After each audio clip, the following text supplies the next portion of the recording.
Chairman, and thank you all for being here today. We know that housing is the largest expense for American families every month, and the problem has just gotten worse. New research shows that for the first time, the typical American renter is spending at least 30% of their income to cover the average rent. That makes them rent burdened by federal standards. Now, a severe shortage of homes paired with growing persistence of greedy corporate landlords has made this problem worse and put housing out of reach for many families. Fixing this problem at its root is going to require serious investments in building more housing, like those I call for in my American Housing and Economic Mobility Act. And I'm going to keep fighting for this. But the problems that renters face go far beyond the supply problem. In too many places across the country, renters have few protections from needless evictions, excessive fees, and exorbitant rent hikes. Dr. Herbert, you're one of the nation's leading researchers on the housing market. So let me ask you, there's been a growing movement of tenants across the country calling on the federal government to establish tenant protection standards. Why is it important that the federal government act to protect tenants? Thank you, Senator. Well, I would say that there's lessons that we've learned from the previous pandemic about the importance of housing and having stable, secure housing, which led us to take steps nationally to have an eviction moratorium and the like. I think there's a lesson there that says this is an issue of national interest. It should be something that differs depending on what state you're in.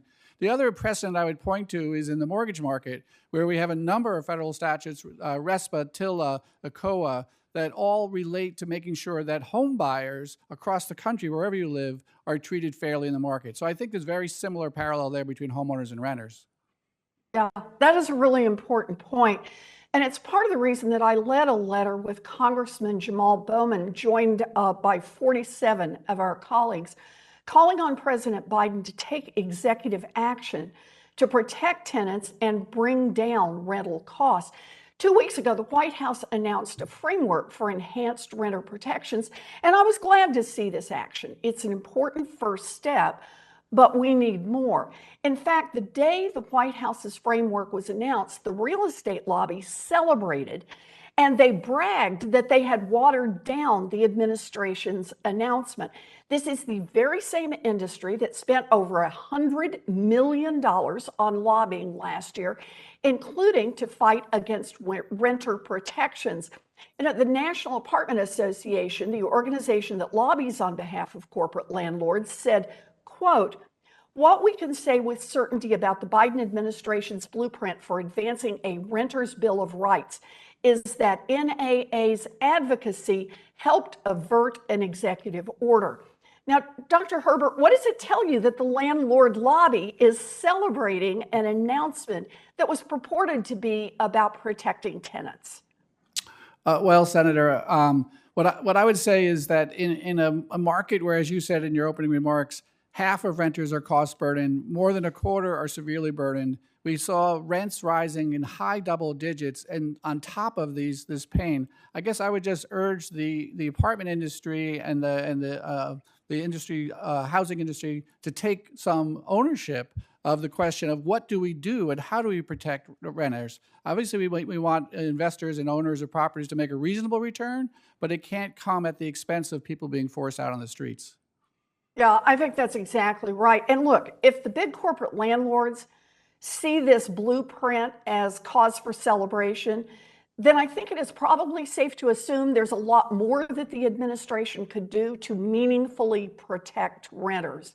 You know, in fact, they can start by making sure that the federal government isn't in the business of subsidizing law-breaking corporate landlords. A U.S. House subcommittee investigation found that 4 corporate landlords evicted nearly 15,000 families during the COVID eviction moratorium. Some of these landlords received federal financing to help them buy up housing on the cheap. I think that's fundamentally wrong, and that anyone that's breaking the law should not be permitted to participate in these federal programs. So I just want to say thank you to all of you for being here. Thank you, Dr. Herbert.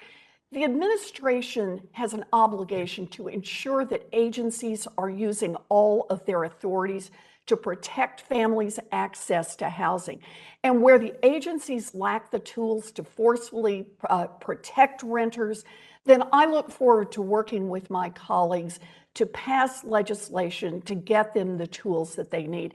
It's going to take an all-of-government approach to bring down housing costs for American families, and it's time for us to get to work on this. Thank you, Mr. Chairman. Thank you, Senator Warren. Senator Van Hollen of Maryland is recognized.